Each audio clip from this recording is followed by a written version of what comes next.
Moments ago, inside the heart of Westminster, a new storm began shaking British politics to its core. Lee Anderson, the outspoken MP and leading voice of Reform UK, has launched a fierce attack on Sir Keir Starmer's government, calling it a complete disgrace after Home Office answers revealed there is no proper system for tracking failed asylum seekers in the UK. How can a country like Britain lose sight of who has entered and who has left? Is this negligence or deliberate denial? Source BBC News. It all began when Anderson submitted 2 written questions to the Home Office about what happens after asylum claims are rejected. The first reply confirmed that failed applicants are asked to leave voluntarily, and if they refuse, they may face enforced removal. Yet there's no clear system to ensure that happens. The second revealed that the department doesn't keep accurate records of where rejected asylum seekers are living, relying instead on the individuals themselves to update their addresses. Imagine that, a national system based on trust rather than control. Is that good governance or organized chaos? Source: The Guardian. Anderson shared the replies on X, saying that the Labour government simply doesn't have the will to deport illegal migrants.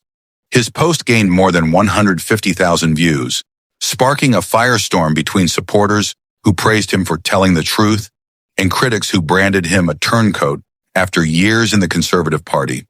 But what do you think? Is Anderson being brave or just playing politics? Tell us below. Your comments drive the debate here on England Now 7. Source: GB News Minister Alex Norris responded by insisting that asylum seekers are not detained and that quarterly data on returns is regularly published. The figures tell a striking story. Asylum applications rose to 111,000 in the year to June 2025, while enforced removals reached just under 10,000. Can that gap really continue without sparking a national crisis? Source: The Telegraph. But Anderson didn't stop there.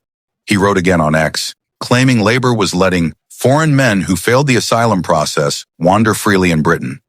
His second post hit over 350,000 views, igniting another wave of outrage.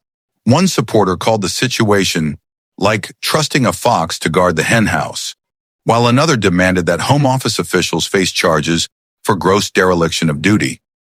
Are these just angry voices online or signs of a deeper collapse in public trust? Source: BBC News official data paints a worrying picture.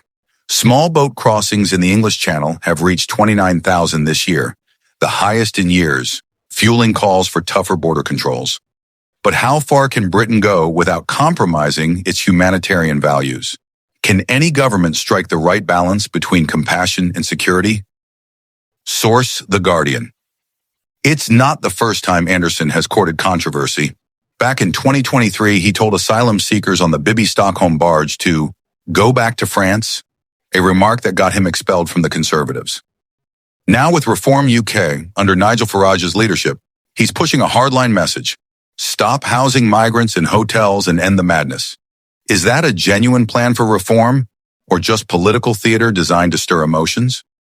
Source: The Telegraph. Westminster is now divided. Some see Reform UK as the people's voice. Others call it a populist threat to Britain's democratic values. Meanwhile, SNP and Liberal Democrat MPs urge a more balanced approach, arguing for fairness amid ongoing conflicts in Ukraine and the Middle East. But with public frustration rising and Reform UK climbing in the polls, pressure is building on Labour to act fast. Could this be the beginning of a political shift as dramatic as Brexit itself? Source: BBC News. And before we wrap up, what do you think?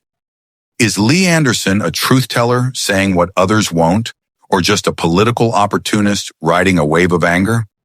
Drop your thoughts in the comments because your voice matters here on England Now 7. And don't forget to subscribe and turn on notifications.